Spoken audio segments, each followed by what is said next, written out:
अस्सलामुअलैकुम, कैसे हैं आप सब। उम्मीद है सब ठीक ठाक होंगे, खैर खैरियत से होंगे जी। तो अल्हम्दुलिल्लाह हम भी बिल्कुल ठीक ठाक, एवन फर्स्ट क्लास। और आज दोबारा से ठंडा ठंडा मौसम है, दोबारा से जर्सियाँ पहननी पड़ी हैं, वरना जो था अभी रूटीन में सिर्फ पसीने आ रहे थे। मौसम ज़रा धूप तेज़ निकल रही थी तो रूटीन जो थी ना वो थोड़ी सी चेंज थी। अच्छा, हमारे साथ क्या हुआ कि पूरी सर्दियाँ निकल गई और हम लोगों ने गाजरों का जूस ही नहीं इस दफ़ा पिया। मतलब गाजर का हलवा बना लिया, गाजर का सालन भी खा लिया, गाजर वाले चावल भी बना लिए, गाजरों का सलाद भी खा लिया, लेकिन नहीं पिया था तो गाजरों का जूस नहीं पिया था। तो मैंने कहा कि ये जो है ना अब एक दफ़ा जाते जाते ये भी अभी जो रह गई थी ना हमारी एक चीज़, ये भी पूरी कर लें।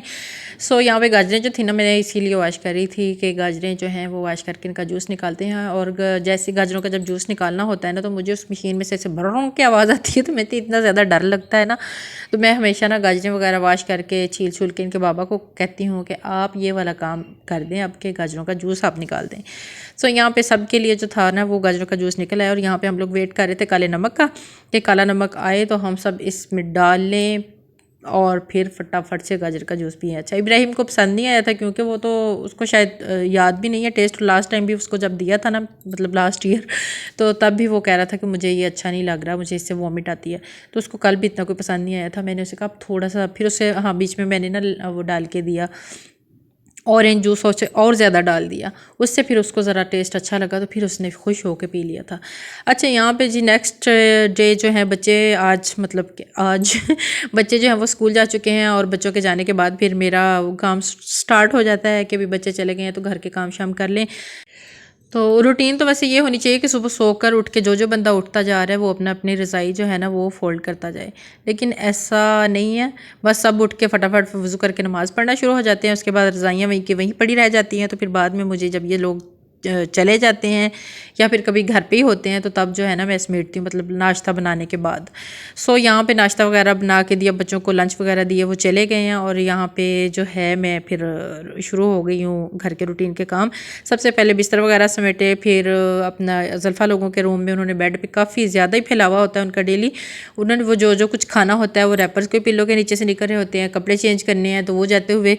ज़ल्फ़ा की खैर रूटीन जो है वो तो अपने हैंग करके जाती है, लेकिन ईशर फातिमा जो है ना वो वहीं पे बेड पे ही रख के चली जाती है।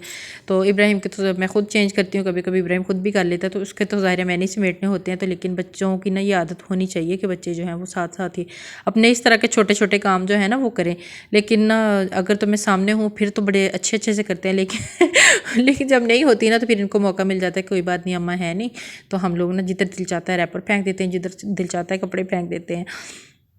तो यहाँ पे ये ज़ल्फ़ा ईशा लोगों का भी रूम जो है वो उसकी भी सेटिंग में कर रही थी, बेडशीट वगैरह मैंने कहा झाड़ लूँ बिछा लूँ, तो वो बिछाई है। और इसके ऊपर छोटे छोटे मुझे ना ज़र्रे से फ़ील हो रहे थे, तो इसलिए मुझे जो था ना इनको ये अगर कपड़ा लेके इसको मैं झाड़ती ना बेड को तो ज़्यादा अच्छे से साफ़ होता, लेकिन मैंने कहा चलो अभी हाथों से काम चलाते हैं। खैर यहाँ पे बेडशीट वगैरह जो थी इस रूम की भी सेट हो गई। अब रह गया था तीसरा रूम, बच्चों के शूज़ वगैरह जाते हुए जो चप्पलें जहाँ पे उतारते हैं, सॉफ्टियाँ उतारते हैं, अपने स्कूल शूज़ पहनते हैं और चले जाते हैं, तो इनकी सेटिंग वगैरह की। और अभी जो था ना इसके बाद काम था झाड़ू और पोछे का, तो वो झाड़ू मैंने लगाया पूरे घर में। और मौसम जो था आज पहले बादलों वाला था, तो पोछी जो है ना वो एक ही दफ़ा करके ना मतलब वॉश करके तो पूरे घर में लगाई है। उसके बाद जो था उसकी मैंने ये नहीं किया कि बार बार वॉश करूँ और थोड़े से पार्ट में कर लूँ, सफाई कर लूँ, फिर उसे वॉश करने के लिए जाऊँ, इस तरह नहीं किया मैंने एक ही दफ़ा, क्योंकि फिर वो नमी नमी घर में ज़्यादा हो जाती है। ऊपर से फिर मैंने कहा बारिश है तो फिर फ़र्श जो है ना उसमें से वो नमी नमी बिल्कुल भी अच्छी नहीं लग रही होती। तो अच्छा, यहाँ पे जब मैं ये समेटने आई तो मुझे ऐसे ही लग रहा था कि ये ब्लू वाली ज़ल्फ़ा बैठी हुई है, मैरून वाली ईशल बैठी हुई है, और इस साइड पे ब्लैक जैकेट जो है ये इब्राहिम में, तीनों इस तरह लग रहे हैं। और मैं उनसे पूछ भी रही थी जाने से पहले, सुबह टाइम भी, मैंने कहा ये आप लोगों की क्या मीटिंग चल रही थी, आप लोग रात को यहाँ पे बैठे हुए थे। तो फिर बच्चे भी हंस रहे थे कि मम्मा सच में ऐसे लग रहा है जैसे हम लोग ही बैठे हुए हैं। तो खैर इन जैकेट्स वगैरह को उठाया, कल अभी मौसम ज़रा एंड होने लगा था, हमने कहा सर्दियाँ जो हैं वो अब जैकेट्स वाला सीन नहीं रहा, तो ये जो जैकेट्स हैं इनको वॉश करके अच्छी सी धूपे शूपे लगवा के तो रखते हैं। और अब इनके बाद जो है रज़ाइयों के कवर वगैरह धोने वाला वो भी सीन हो जाएगा, लेकिन मुझे उम्मीद है कि रोज़े हमारे जो है ना वो निकल ही जाएंगे, रमज़ानुल मुबारक के बाद ही ये काम होगा। तो यहाँ पे ये टावल्स जो थे इनमें भी हल्की हल्की नमी थी, हालांकि वॉश किए थे, ड्राई हुए हुए थे, लेकिन फिर भी मुझे ना थोड़े ठंडे ठंडे लग रहे थे, तो मैंने हीटर के पास ये भी चेयर पे रख दिया और यहाँ पे पोचा शोचा भी लग गया और सारे घर की हो गई है सफाई। डस्टिंग वगैरह जो थी वो मैंने कुछ की थी और कुछ मेरी अभी रहती थी। तो अभी यहाँ पे किचन जो था, किचन में मैंने बर्तन भी वॉश कर लिए और बर्तन वगैरह वॉश करके वो रुमाल वगैरह थे वो भी मैंने वॉश करके फैला दिए थे। और मुझे था कि पता नहीं किस टाइम बारिश शुरू हो जाएगी, किस टाइम बारिश शुरू हो जाएगी, लेकिन सुबह से बादल हैं, बारिश अभी तक शुरू नहीं हुई। तो अभी मैं दोबारा से देखती हूँ बाहर। तो उसके बाद मैंने सोचा कि आज सालन जो है वो बस तकरीबन पड़ा तो नहीं, वो थोड़ा सा ही है, एक बंदा खा सकता है, लेकिन ना और सब्ज़ी भी कोई भी नहीं है घर पे। मैंने कहा दाल कल बनाई है तो इसलिए आज ना मैं सब्ज़ी नहीं बनाती, आलू सिर्फ पड़े हुए हैं तो मैं ना कटलेस बना लेती हूँ।